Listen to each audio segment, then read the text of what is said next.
Hi there. Welcome to the SoberCircle channel. Enjoy this speaker tape. 3.5 decades, I've had the honor and pleasure of leading this particular meeting, and the speaker tonight was able to convince me that I could go a day without drinking. And for all the hundreds of things he's done for me, I really a great deal of gratitude, and I love this man very much. Clancy.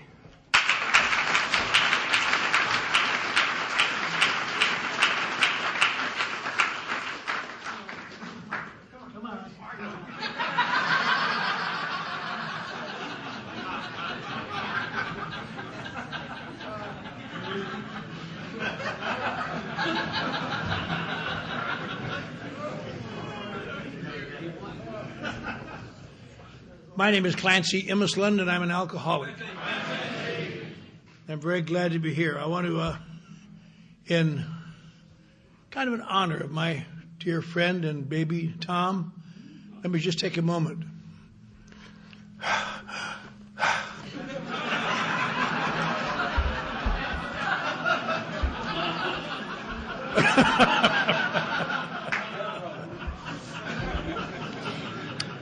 But I must say, there's a lot of young people here. A lot of young people stood up.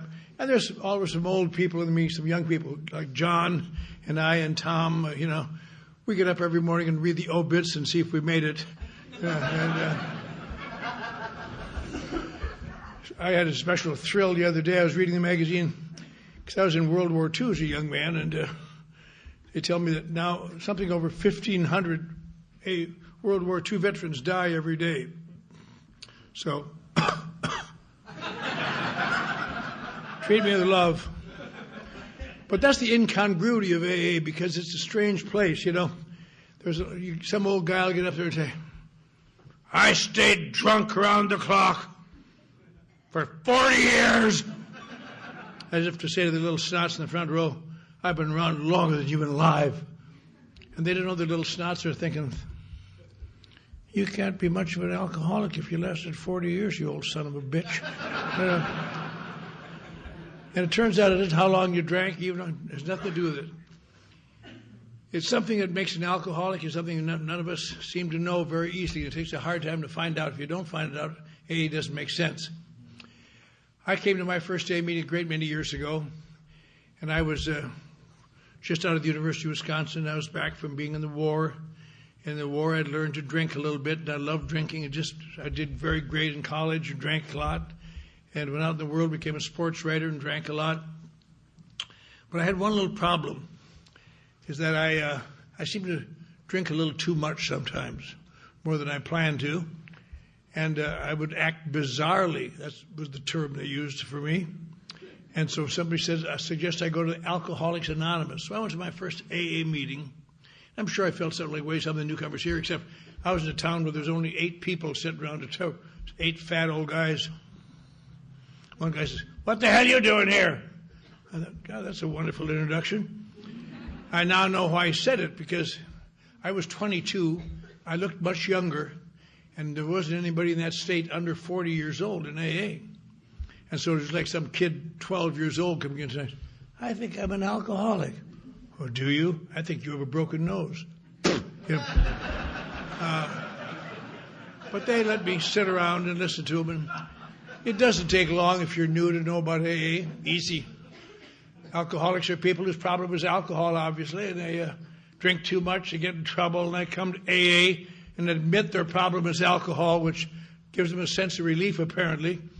Then apparently they return to God. Then they show their gratitude by helping others. And it's just kind of a dreary, gray tunnel, it looks like. And everybody has to confront that. But it doesn't take long to learn about AA. You don't know what the hell there's to study around here. And so I learned that in my first AA meeting. And I learned it thereafter. I moved to a different city where I was an executive of the company, and I started drinking too much. And they told me that you're going to stop drinking, we'll have to let you go. And I had a great idea. I said, oh, Mr. Carlson, I got drinking in the war overseas. And I said, but they've got this new thing downtown called Alcoholics Anonymous. would you put me on a paid leave of absence and I'll go down there and get sobered up and quit drinking and be okay? He said, yeah, that'll be very fine. Because nobody knew much about AA. It was very mysterious then. So I went down and sat in some meetings in that city, and different faces, but the same old pukes, you know. I drank lots, and I could see that I was never going to stay sober with these jerks because my problem wasn't drinking. My problem was drinking provided what comfort I had. My job was trying to find a way not to drink too much. And so I looked for another job and found it. I didn't go back to that company. And I did that for years. I would work in a company, and I could write very well. I had very good things happen to me. And I would get in trouble, and they'd give me, you have to stop your drinking. I'd go to AA for a while and find another job. And one of the nice things about it in those days is you could go home and tell your wife, well, dear, I've gone back to AA. Wonderful, wonderful. I think it'll do wonders for you, darling. What do they want you to do? Well, they want me to taper off. And there wasn't any Al-Anon then to screw it up for everybody. Since the birth of Al-Anon, there's never been a moment's rest for anybody, anywhere. Now they don't want you to taper off, just wants to stop entirely. We know it's a program of absolute being sober. We have the same steps, we have the same book. I release you, you son of a bitch.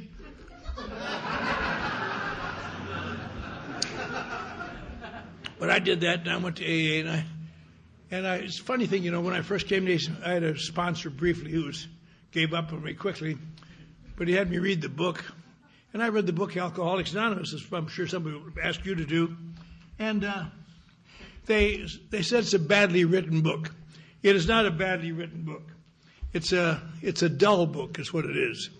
It doesn't ever get anywhere, and I read it, and I'm a writer on the way to becoming a successful writer. And it is a nice place, but I like things that have some action. Do this, take this action, blah, blah, blah, blah.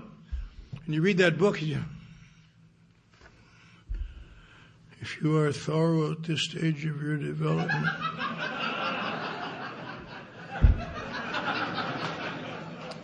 I just gave up on the damn book. But I went to AA, and my problem with Alcoholics Anonymous always was this.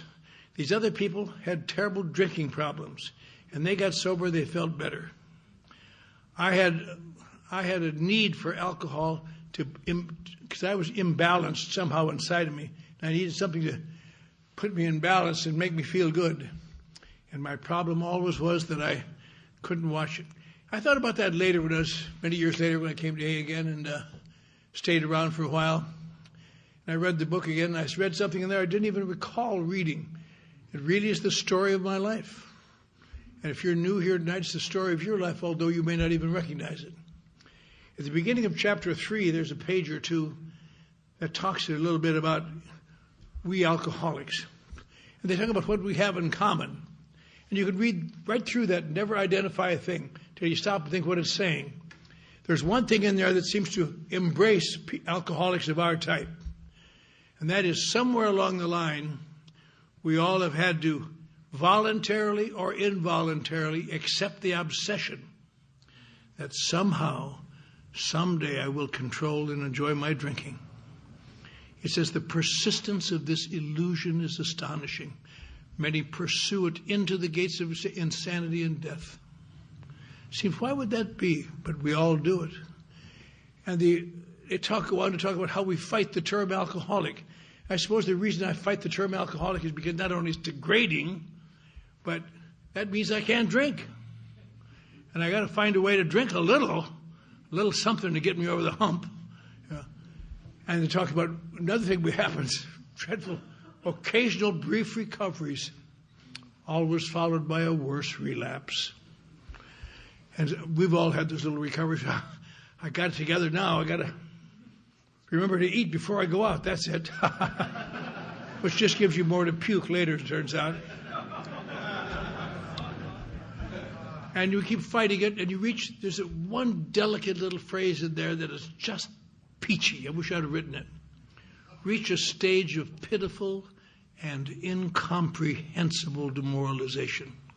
I remember reading that thing. That's how drunk these poor people get. But that isn't what that means at all. That's how you feel after you're sober again. And people want some explanations for your behavior, and you haven't got them. The correct answer is, leave me alone, goddammit. Because I don't know any more about it than you do. All I know is that you don't understand. You think my problem is alcohol, but it isn't. Alcoholics can stop drinking. Can't stop drinking. They all say, well, once I start drinking, I can stop drinking for special occasions, all sorts of things. In the mid-1950s, I was going through a bad pattern there I'd get a certain stage of drinking and I'd have to go out and counsel police officers. Bad move. I started going to jail quite often. Not for a long time, not like felons like Johnny Harris, but decent citizens who were misunderstood. And I got so I could get up in the morning, go home, take a shower, and go to work. I mean, I really handled it well. And one night, I came out of jail in the morning, and I didn't go that much, but once every couple of weeks or so. And one of my neighbors was there. I said, you shouldn't have come down here. I got that damn cop. He really abused me. I got his badge number. I'm going to get his job. He said, I don't know about that. He said, but while you're out there, we couldn't find you last night, and your little son died, and we couldn't find you. And it just about killed me, because I had a bunch of little girls and one little boy, and he was the apple of my eye, I'll tell you. And I almost couldn't stand it. We took him up to Wisconsin and buried him in his grandmother's foot of his grandmother's grave, and I put my hand in his little casket. I said, John Emerson, this will never happen again. I'm so sorry. I'm so sorry. I wouldn't have let it happen for the world. And I came back and I quit drinking. I didn't go to AA because that doesn't help. I quit drinking. I'd come home after work at night, have dinner with my kids, first time in a long time.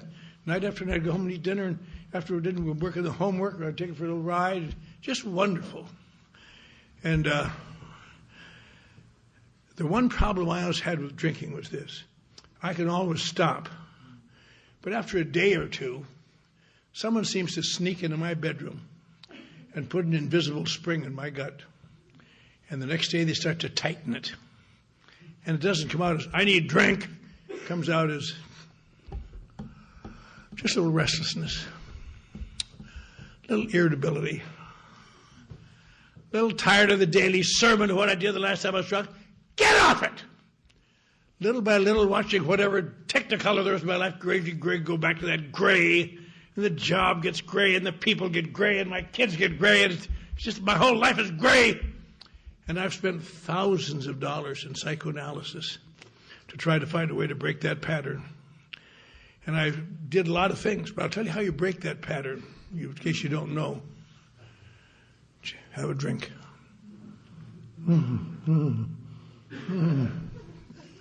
Oh, Jesus. But then you must remember to say, I'll watch it this time. Not knowing that you can't watch it. But this time it didn't happen. My kids and I were getting along good. Every meal would say a little prayer for baby John, like he was with us. And everything was just going fine. Best 2 or 3 weeks I'd had for a long time. And then one night somebody snuck into my bedroom and put an invisible spring in my gut. And the next morning I got up and just a little irritable, just a little tired about going to work. I didn't feel like going to work today. I didn't feel like taking that crap for those people, putting up with their nonsense. But I did, and the next day it was a little bit worse, a little more intense. I couldn't sleep very well last night. I thought, why in the hell? Now, I'm a Norwegian Lutheran. I was born, raised, conceived, catechized, and confirmed in the church. And I was a good boy, and I got older. I'd start sinning, but I mean, I'd been fairly good. And it suddenly struck me why my son was died, why he'd killed. This Norwegian Lutheran God, this punishing son of a bitch, had taken my little boy who never committed a sin in his life and killed him to punish me. Well, screw you, God! You'll get me in hell, but you won't get me before that. Screw you! And that was the end of that. But unfortunately, the days kept going. And every day was getting awfully bad. And I really needed some relief badly. But when you've taken the vow on your son's casket, you can't do that. And it just went on and on and on. And one day I got up and my wife had taken the children to church.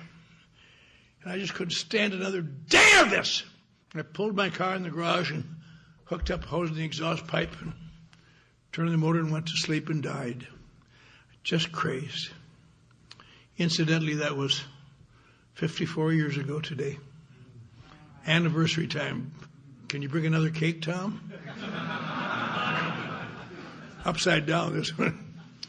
But and a neighbor next door happened to drink his breakfast, having a cup of coffee, and saw me go in there and didn't come out, and he heard the motor running, so he wandered over, found me, if I was all right, and he found me dead in the car. And he pulled me out, and they beat on my chest and breathed in my mouth and rushed me to the hospital and oxygenated me, worked on me, and then they evaluated me and determined I was seriously mentally ill and committed me to the state insane asylum for an indefinite period.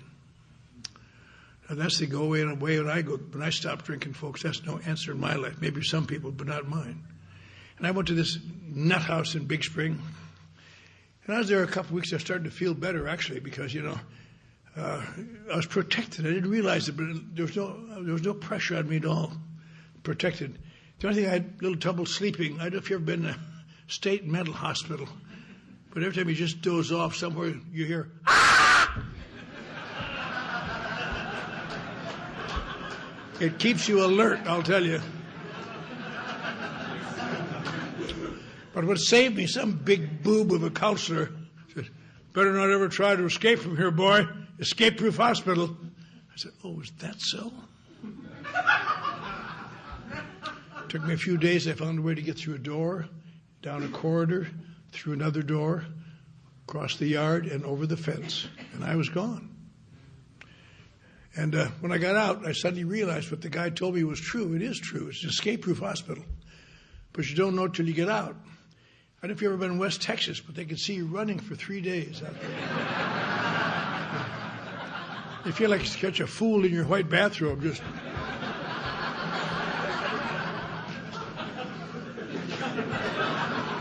Well, there goes that little Yankee son of a bitch now. And they snatched me back and gave me a couple months of electric shock for that run. And after that, you never run much at all. What's your name, boy? I don't know. Check with the desk. Then in the early December, I was starting to come out of that. And they noticed on my record that I had done the staging and direction of a grand opera at the University of Texas that spring as one of my sidelights.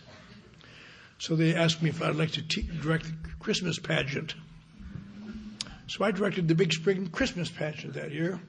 Not very complex. The big job was trying to keep the 3 wise men off the Virgin Mary, if you possibly could. We just want to worship her, Clancy. And the next year they put in an experimental Alcoholics Anonymous ward in that hospital. I pretended to be an alcoholic because I knew what they wanted, and I got out. In fact, I got to be their prize pupil. They would send me out to Odessa and Midland and towns like that to talk at their AA meetings. The attendant would come with me to, friends, I'm here tonight on behalf of my fellow patients at Big Spring State Hospital. Folks such as you have made it possible. It's as though we were going across a vast desert of alcoholism. We came to the tall green hills of sobriety, but they were too steep for our weary legs. We didn't know what to do, but folks such as you pointed out 12 golden stairs, one after another that we can climb. And now as we approach the top of our hill of sobriety, prepare ourselves to return to our homes throughout West Texas, we wanted to tell you that God bless you in your wonderful work. You don't know what you've done. Thank you. Laugh got me out of the Texas Nut House. And I never had another drink till I ran out of Thorazine.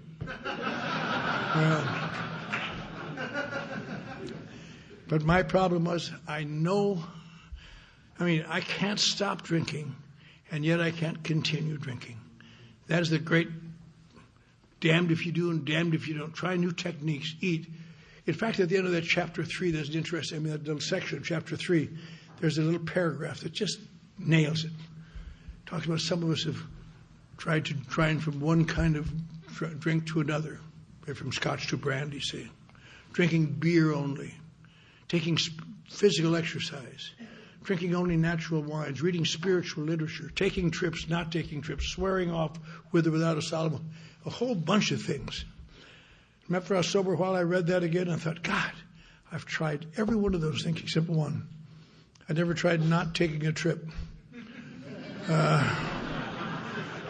When the heat's on, I move it out.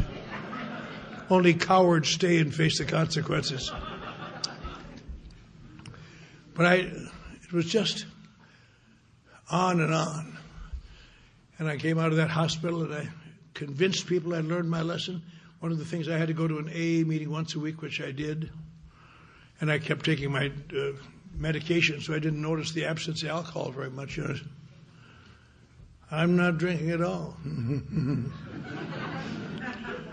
I remember the night of my anniversary of September 22nd, 1967. I was standing in Juarez, waiting for midnight. Huh? That was a year later, goof. 57. That's what I said. What? Okay.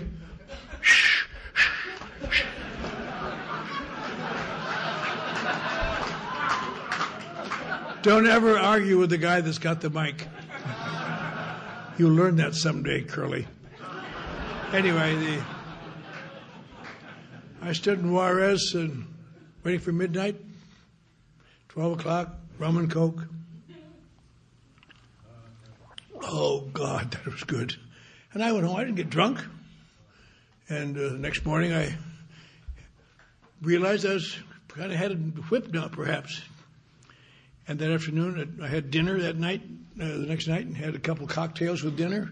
Went to the AA meeting to get my chip. Remember the man said, Clancy, you've been drinking? I said, yes, I had a couple cocktails with dinner. Why? He said, well, this is supposed to be for being sober for a year. I said, I was sober a year. Give me the goddamn chip. And punished them and never went back because I didn't need them anymore. And then I was looking pretty good. I got a job in Dallas at the biggest, largest advertising agency in the South.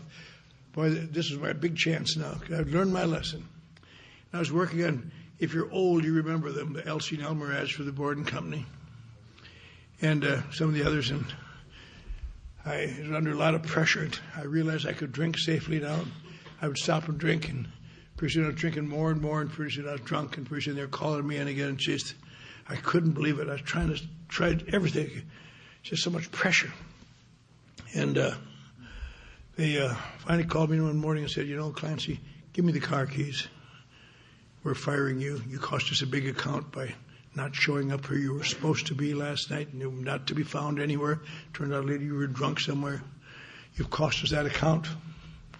And he said, I'm going to tell you something. I called your wife this morning, and I told her that you were being fired, and if she was smart, she'd get away from you and take the children. He said, I'm going to make it my business to see that you never work in advertising again. It's kind of bad to go with your morning hangover. So I got my severance check, and I drank for a couple of days because I realized I'd have to go on the wagon probably. But by that time, I got home. My wife had taken the children, sold the furniture, left my clothes on the front porch. I thought, isn't that just like them? One little mistake and they turn on you.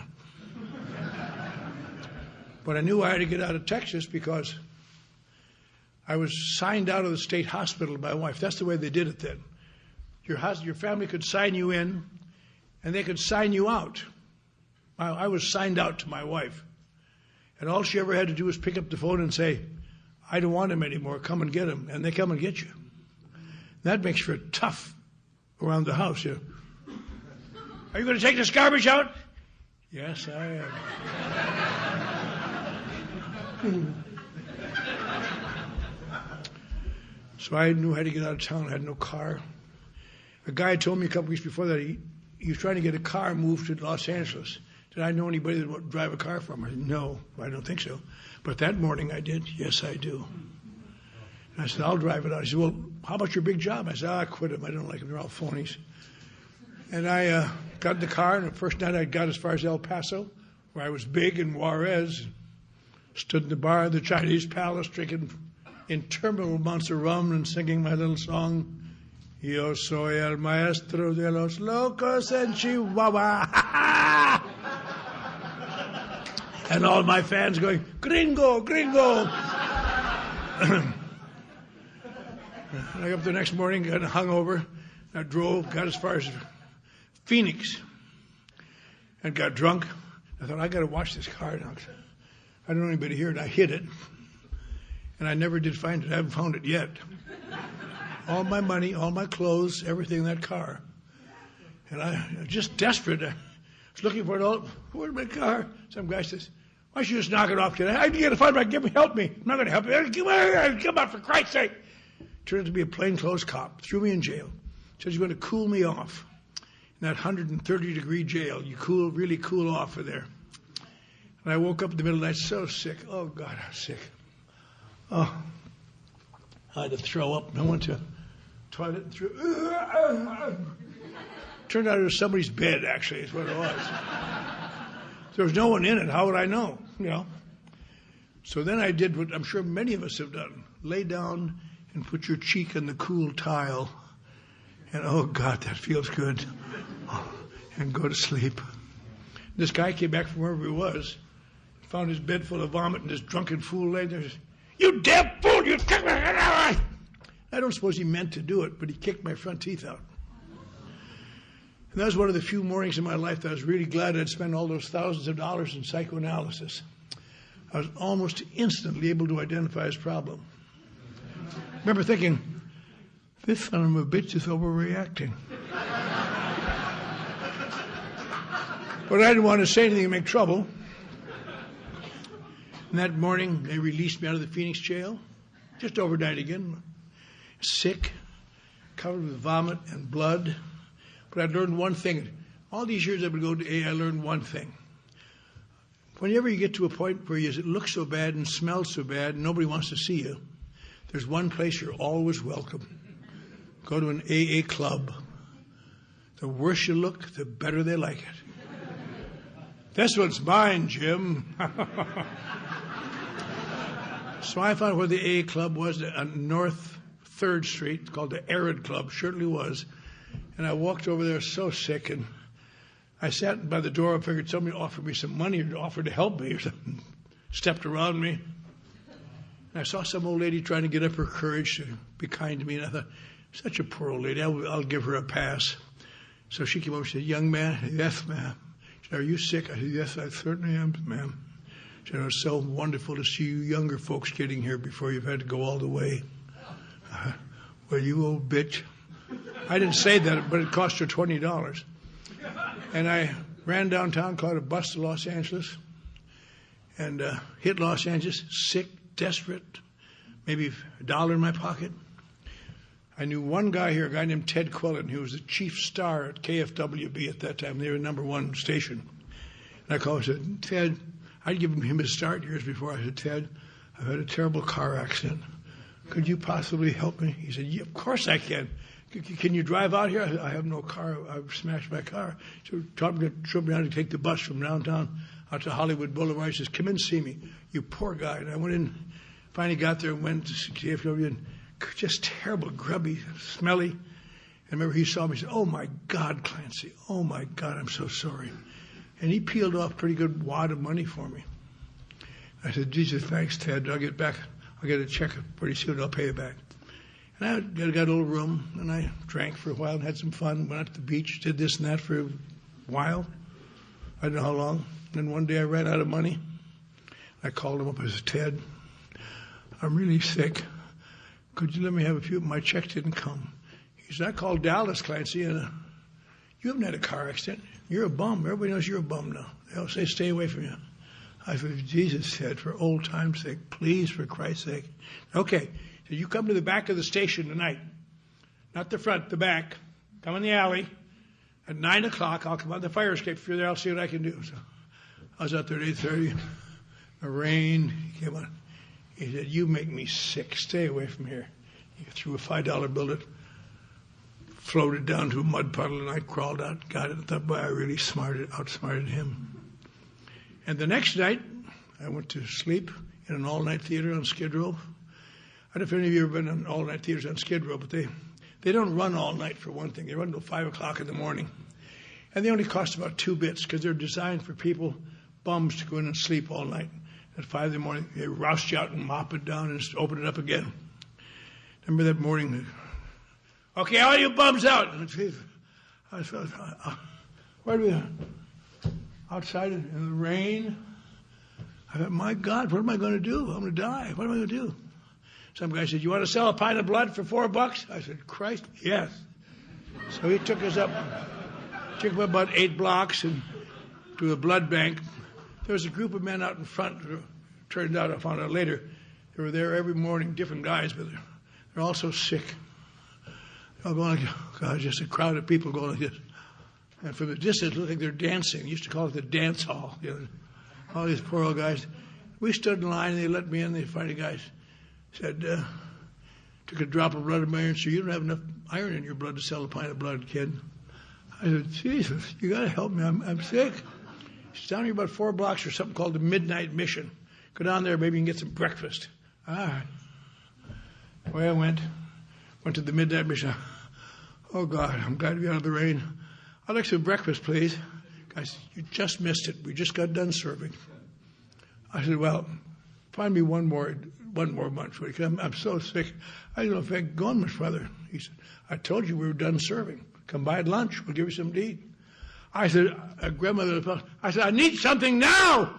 And guys came over, one on each side, and unpeeled my hand and threw me out the front door and says, don't come back, you son of a bitch. And I tried to explain to him, I'm not a son of a bitch. 3 years ago, I was on the faculty of the University of Texas. Ads that I wrote, these Elgin Elmer ads, were running that very week in Life and Time and New Yorker and Saturday Evening Post, Vanity Fair. I've had my picture in the New York Times for one of my achievements. But it's really hard to explain these things in midair.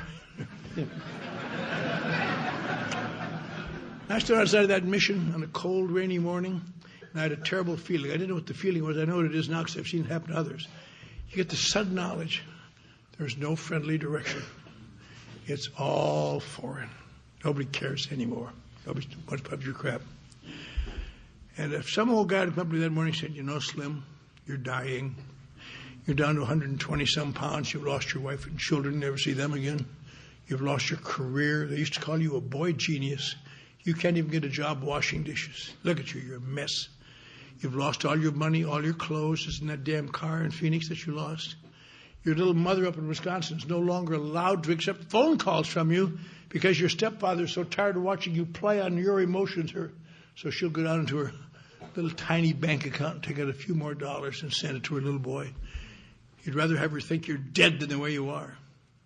And he might have said, you've been monkeying around AA now for 10 years, and you sit in these meetings everywhere all over the country, laughing to yourself and laughing at their little steps, their little traditions, and their little slogans, and their little birthdays, and think, Jesus, I wish I was born dumb like you idiots. And now you're dying. You could have said, why don't you go back to AA one more time and at least admit you're an alcoholic, see what happens. And if someone had said that to me, and if I were in the mood to be honest, I'd have to say, pal, you don't understand. I'm not an alcoholic. By this time, I wish I were. I wish I were an alcoholic. I'd do anything to be that simple. I wish my mind didn't tell me, point out what nonsense this is. I wish my mind didn't point out that there's something wrong inside of me. But nobody came up to me that morning. I just stood there. I said, where's the A club, pal? I got to get out of the rain. He said, well, there's nothing downtown. He says, one at Wilshire and Fairfax. I said, where the hell's that? So well, you have to go up this hill to Hill Street, go over to Wilshire and walk west till you come to Fairfax. Well, I didn't know it. I remember walking and walking and walking and walking. And it turned out to be 7.5 miles, although I didn't know it. I got to this damn old club. Same old crap. Some guy inside the door. Welcome home, son. Ha, ha, ha, ha, ha. Oh, Jesus Christ. When I lurked around that club for a couple of days and went to their silly meetings because they were serving cake and had a terrible time. Had no idea. That'd be my sobriety date. Had no idea I had no desire to stop drinking. Tonight when they read the traditions, Tradition 3 said the only requirement for members was desire to stop drinking. I don't desire to stop drinking. You know what happens to me when I stop drinking? I go to the insane asylum. It was a suicide. That's what happens to me. And so the hardest thing, I was so close to dying. And here it is now. I've been sober ever since then. In fact, next week will be my 52nd anniversary of coming to Los Angeles. So September was a big month for me. And the only therapy I've had is Alcoholics Anonymous. It's 1958. That's a long time ago.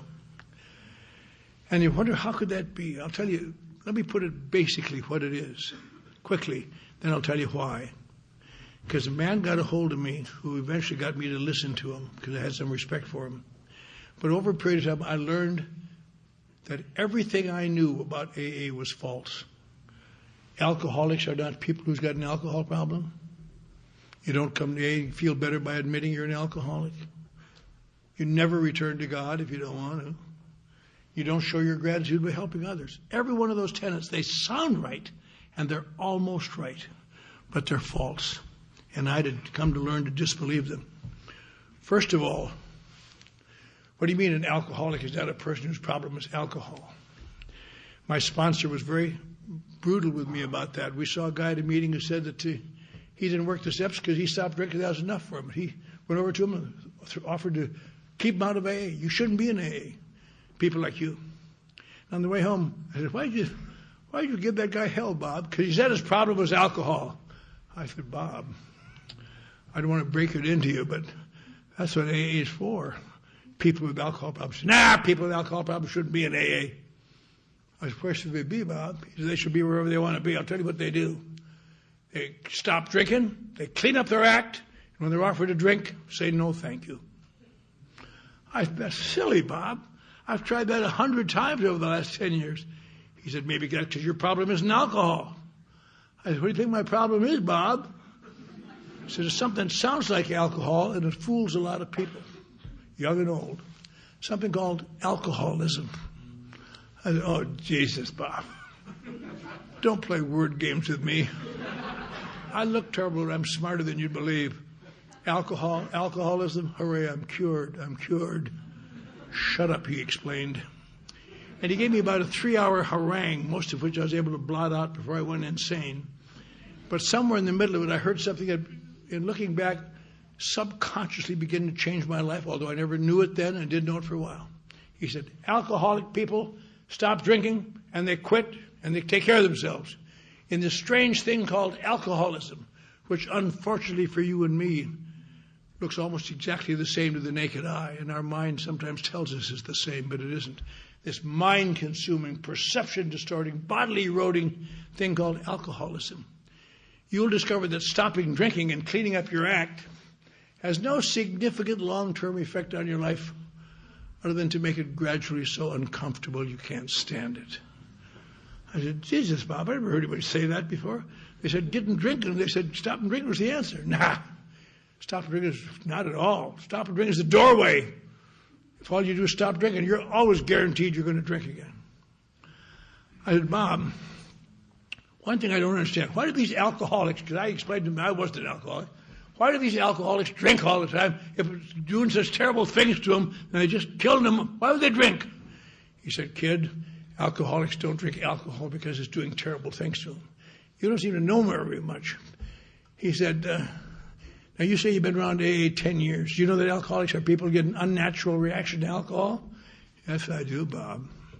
It's just with the phenomenon of craving. Then they drink till they go goofy. He said, nah, that's podium talk. He had a cup of coffee in his hand. He said, this was Johnny Walker, kid. And I took a big drink.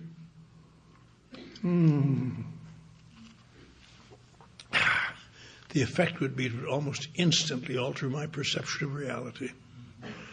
The world is a softer, a little nicer place.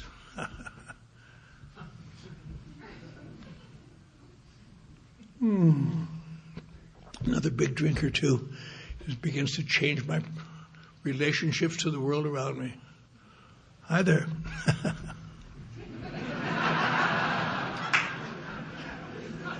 I have a couple more drinks, and inside of me, I get taller and stronger, and they get smaller and less afraid, less threatening to me. And I'm tough, and I'm slick. I'm great. And unfortunately, I don't stop then. But that's what alcohol does. He said, alcohol has got to do something special for you that it doesn't do for other people. I said, does it do that for other people? He said, nah. Less than 10% of people who drink alcohol will ever get that effect. But if you get that effect, you're lucky, and it's going to kill you. I said, my God. I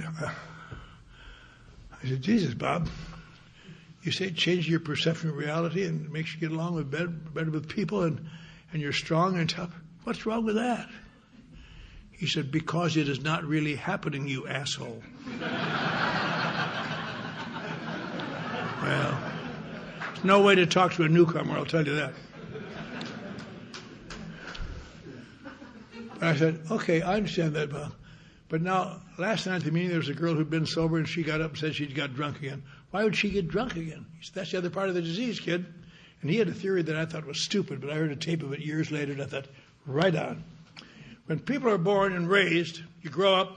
It's not easy growing up in the world emotionally. I mean, some people grow up emotionally for 50 years. People not interested in what you got to say, really, because you don't fit in, really, and you don't feel uncomfortable a lot. And every time you fall in love, you're going to have your heart broken. Just one thing after another. You ask to solve problems you don't really know how to solve, and deal with obsessions you can't deal with. And worst of all, you don't even know the goal, where you're going. It turns out the goal, although we don't know it, is emotional maturity. And if you go through enough grubby things, apparently, you can become emotionally mature. But alcoholics almost never become emotionally mature. Why do you think that is? Because if they have a difficult problem they have to learn something from, they can drink it away. Here's to you, household finance.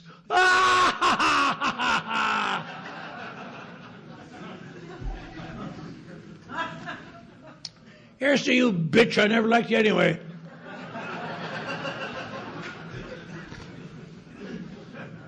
Hey, Mr. Krause, take your job and shove it up your nose. And it works. It really works. I've done it all. But as he explained, the problem is every time it works, it leaves a little cold, invisible ball in your psyche somewhere that never bothers you, just builds up to a lot of out of it. And it doesn't bother you until you try to stop drinking. And then it is poised for action. And sooner or later, either at home or office or in the street somewhere, someone will get it going. Someone will do things like hurt your feelings, treat you disdainfully, say bad things about you. It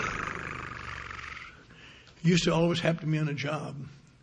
And when I was a young man, I had a solution to it. I'd quit the job and punch the son of a bitch in the face, and I wouldn't have to worry about it. But when we got a house full of kids, you can't do that anymore. So you got to take it and figure out, how can I get back at this puke without being found out? And little by little, you notice that some of his friends are looking at you funny too after a while. Pretty soon you wind up laying awake at night thinking about these people. And pretty soon you get to a point where scientists say that people like us can get to a point where we literally must drink to preserve our sanity. So then I drink, and then it all blows up, and they say, what happened? Jesus, Clancy, you did such a great job. What happened? They're a bunch of phonies. I quit. I get a better job. That happened to me again and again. And I said, Jesus, Bob, the way you described that's the story of my life for the last 10 years. I've had some big jobs. and I made some big money. And now I'm living in the back seat of an abandoned car in the AA Club parking lot taking crap from people I wouldn't hire to mow my lawn.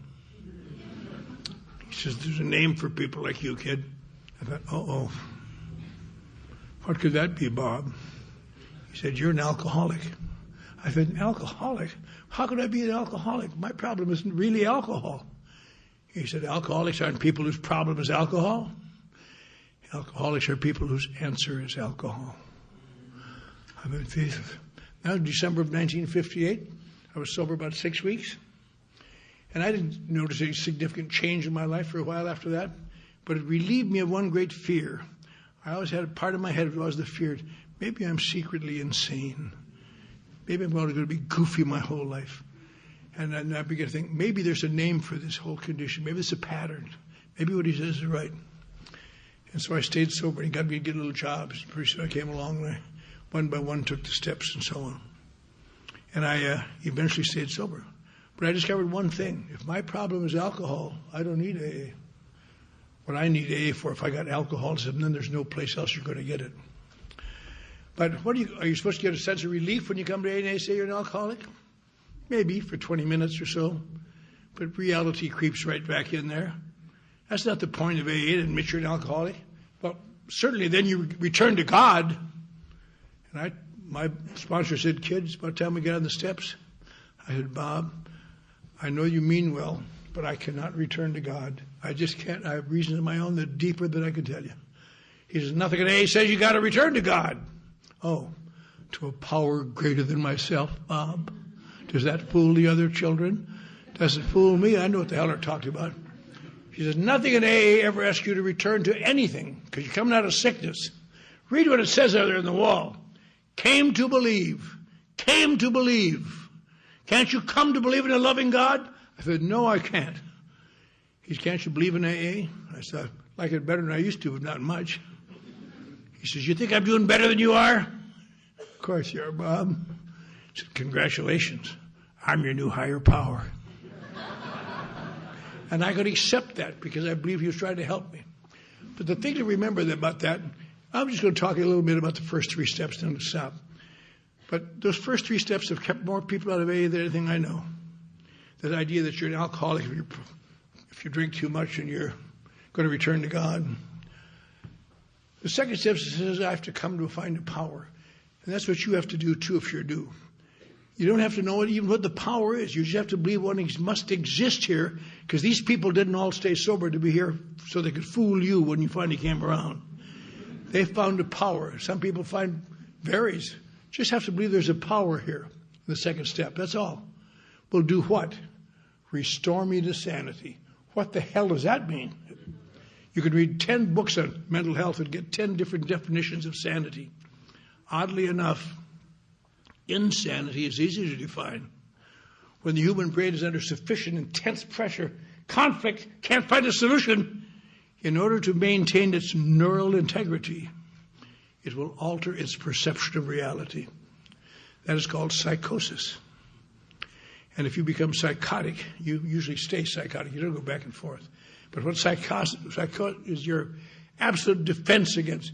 If you're all goofy, it's easy to spot you, they put you away. But mostly it's just things that have to be triggered. Like you read in the paper, God, I lived next door to that guy for 10 years. Came home one night, took a rifle, killed his kids, killed himself, killed his wife. Why would he do that? Something triggered his psychosis, I guess. But the interesting thing is that alcoholics almost never become psychotic. Isn't that funny? You'd think we'd be the number 1 candidates because we're so goofy. We get awfully neurotic and awful painful, but we don't become alcoholics. And I couldn't figure that out, but I found out why. It's quite a simple reason. When it gets bad enough, long enough, alcoholics drink alcohol.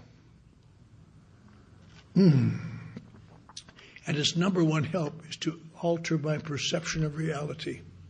You and I, without knowing it, have the power to induce temporary psychosis. And then tomorrow you're back in reality. And so what the second step really means, I believe what it says, it's hard sometimes when you hear about these philosophers who think what it really means is this. Those goddamn steps mean what they say. You have to try to come to believe somehow there's a power here somewhere that will make it unnecessary for you to drink alcohol. That's the second step.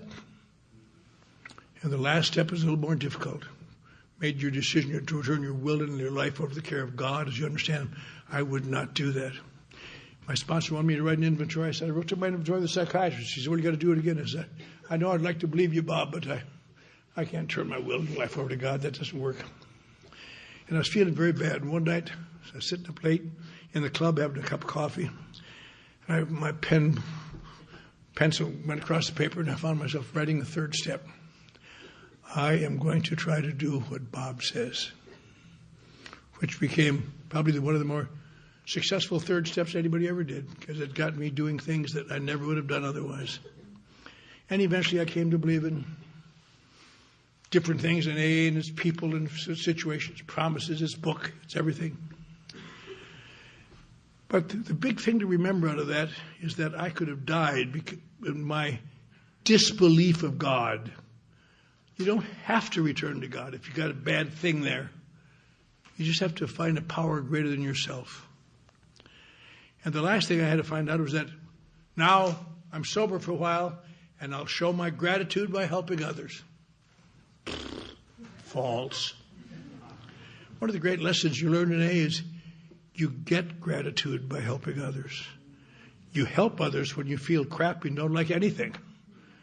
Help some sick son of a bitch that doesn't deserve it. You want to slap him. Love is the answer. But little by little, you get... I'll tell you a funny thing. Let me tell you. When I was about 5 years sober, I was really doing quite well. I had front teeth, smiled a lot. If any of you knew people have lost teeth, let me give you hope. Once you become spiritually perfect, they grow back. Anyway, I was working in Hollywood and radio and television, and I was slick, and I thought I should be a secretary of a meeting. Jesus, I now have authority on AA. So the biggest meeting in town was Brentwood. I got somebody to nominate me, but it died for lack of a second. I could see there was no groundswell to have me be secretary. A couple weeks later, someone said, over in Ohio Street, there's a little building that they have AA meetings. The Tuesday night meeting has just died. You know anybody wants to start one? I said, yes, I do. And I went over there and paid rent for a month and wrote a little format based on what I knew and took 10 or 12 of my tattered followers and started this group. And first week we had 14 people maybe, but my announcements were pretty electric. Next week we had 22. Next week we had 30. And I offended a lot of people to get back to 12. But at the end of the year, we had about 40 people coming, regular 50 people. And I thought, I could have an election now. But that would be unfair to these people. They don't know nothing. I got to teach them. I'll sacrifice myself and I'll just continue to be secretary and won't mention an election. So at the end of the second year, about election time, I thought, they're like an emerging third world country. They want to do it right, but they don't know how. Perhaps I'd better just sacrifice myself one more year. And about 2 months later, some boob came up to me and said, are you going to be secretary forever around here? I said, why? What's the difference? We're doing well. We can follow the traditions. He said, no, don't be mad. He said, but people in other groups say that you're a dictator. And if we elected you, they couldn't say a word. I said, good idea, Billy. So I announced an election. The night of the election, I passed around ballots. I said, now, of course, you can vote for whoever you want to. You don't have to vote for any particular person. But if you find someone that you think can really do a wonderful job, put them in office again. And then the election, I was swept out of office. I didn't say anything. I don't care. That was the same year Tom Whalen came around and added to my heartaches. But were you at that election, Tom? Son of a bitch. You and Tommy Whalen, when I got done with my tearful goodbye, they gave me a standing ovation. Tommy Whalen and Tommy Carrington were the only two who sat there. You boob. Love is the answer. Anyway, but now, to show you what a good job I've done in building it, even after I left, it really took off. And now it's the largest weekly Alcoholics Anonymous meeting in the world. It's called the Pacific Group. It's in West L.A. And I sit there every week, every Wednesday night except tonight. And I'm not the secretary, but I'm the founder.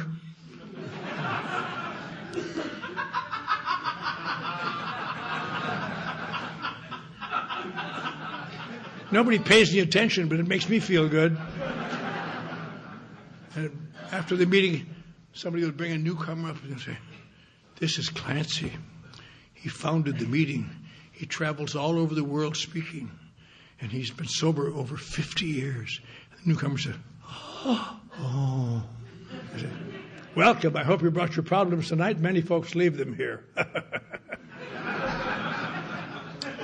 And, it's happened a lot. It doesn't have much effect on me except just who's this puke? And once in a while somebody will come up and say, I don't know who you are, pal, but could you give me a ride back over to the AA hospital, to the Veterans Hospital Psycho Ward? And I think nice thing about it, you could look him right in the eye and think, what? Give you a ride back to the VA Psycho Ward? You should have stayed there, you crazy bastard. There's almost 1,000 people in this room, all need action desperately. One has given all, year after year after year. I'm not just some guy in a suit. I'm Clancy I from up in the sky. Now I can think that as long as I say, okay. And the great part about AA is after I drop this puke off at the VA and I'm driving home, my head says, oh, Clancy, is there no end to your goodness?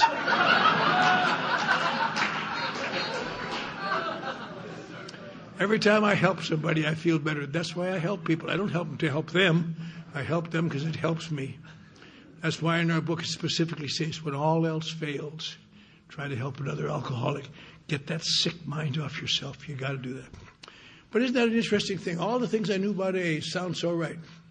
Alcoholics are a problem whose problem is alcohol. They overcome that by coming to AA. They return to God. Maybe, maybe not. They show their gratitude by helping others? Not at all. It's a funny thing. I used the steps, I took my inventory, and I made amends to people. I got a sponsor who got me going. And when I was 5 years sober, the same family joined me from Texas because I was doing so well. And we had another child who grew up, another son. And they've all grown up now. 3 of my daughters turned 21 this year in AA, or last year. This year, at the International Convention. It's all very nice. Only one of my daughters has turned out badly. She's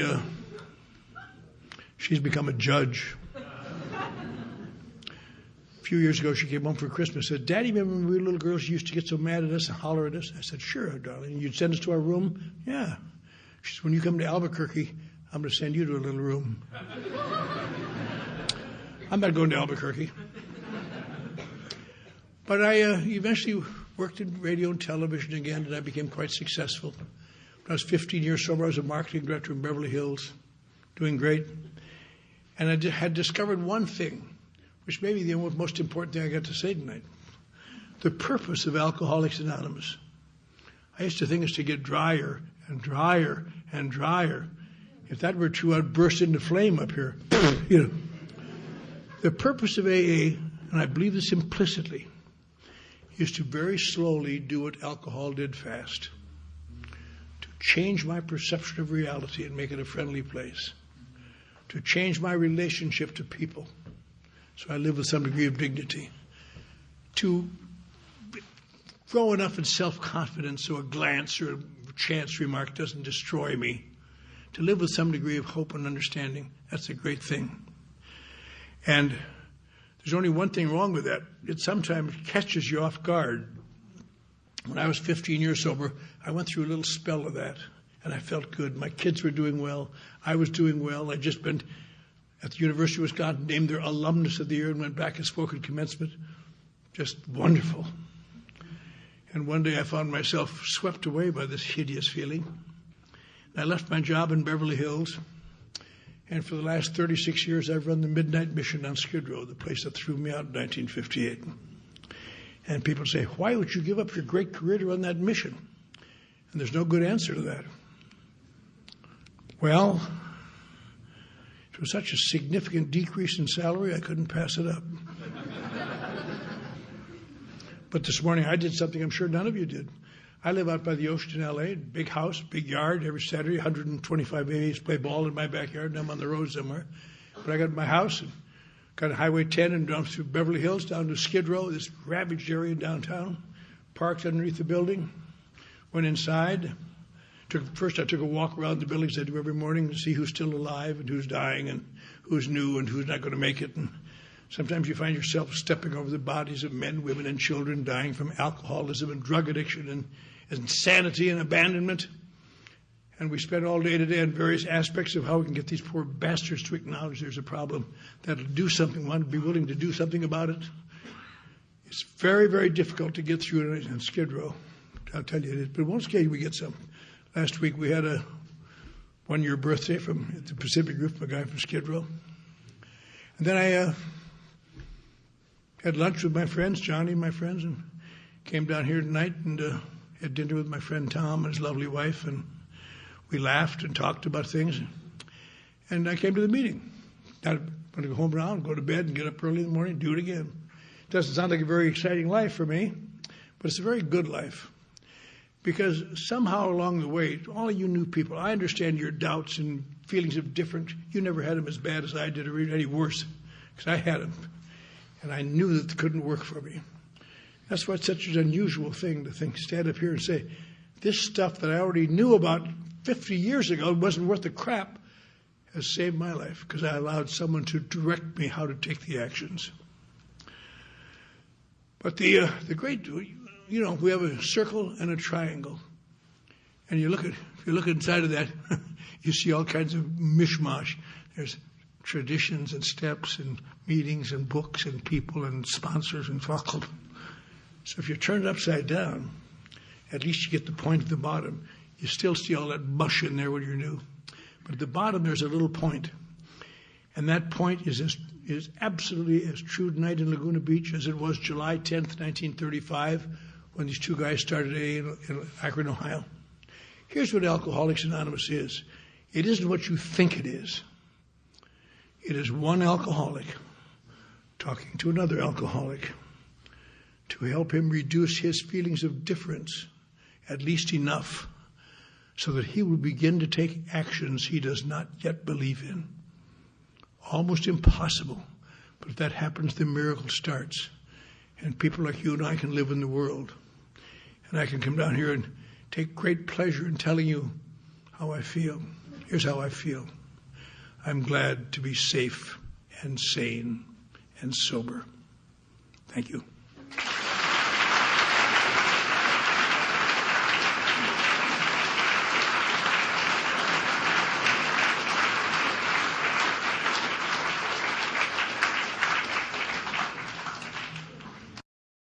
Thanks for listening. Please support the channel by liking and subscribing.